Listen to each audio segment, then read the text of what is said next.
analisa dari BNPB yang disampaikan oleh Pak Dr. Abdul Muhari sebagai Kapus Datinkomben BNPB. Silakan Pak Kapus.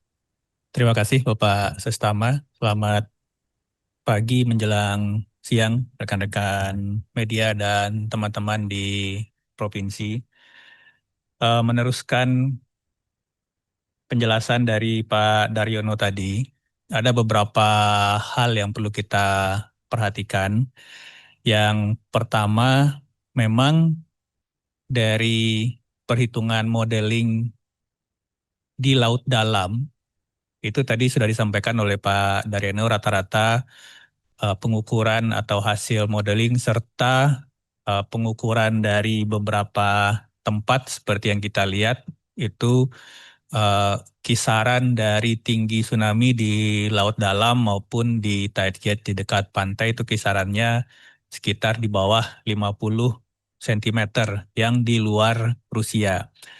Tetapi ini tentu saja tidak boleh membuat kita lengah. Ini yang perlu kita sampaikan bahwa pengalaman kita pada saat tsunami Jepang 2011 yang juga berpropagasi ke Papua itu terdeteksi di tide gauge di Jayapura itu hanya 33 cm.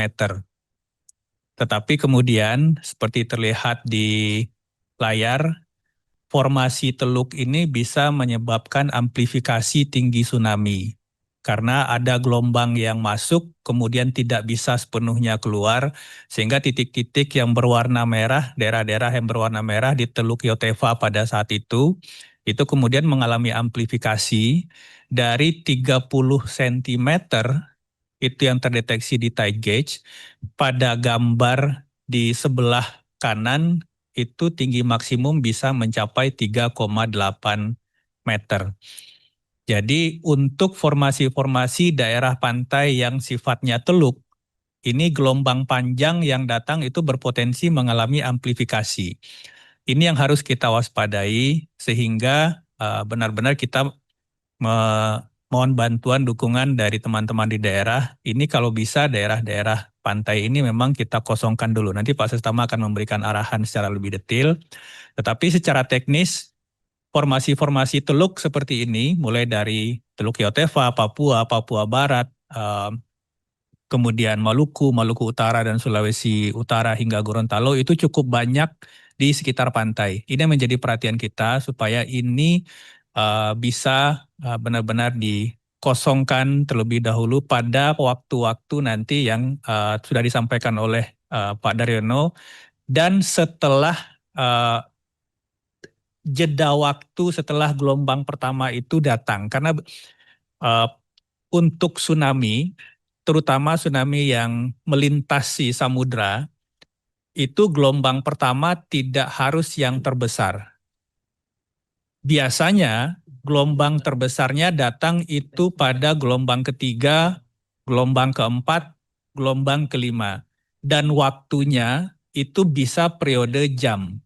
Jadi antara gelombang pertama dan gelombang kedua serta gelombang ketiga itu bisa durasi jedanya 1 hingga 3 jam. Sehingga ini yang kita harus waspadai, bahwa masyarakat tidak hanya menjauhi pantai pada saat estimasi waktu tsunami-nya datang, tetapi juga tetap harus menjauhi pantai sampai beberapa waktu setelah peringatan dini tsunami atau waktu tiba tsunami itu datang. Idealnya 2-3 jam. Kita tidak usah dulu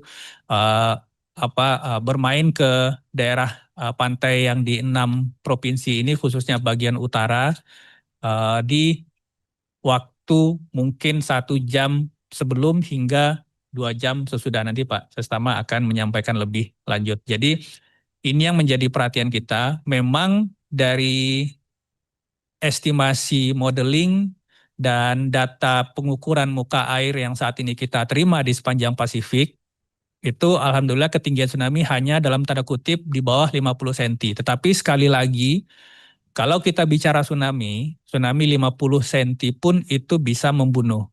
kita bisa lihat pengalaman kita di 2011 itu ada 1 korban jiwa di Jayapura. Ini 1 di antara hanya 2 korban jiwa pada saat tsunami 2011 Jepang di luar Jepangnya.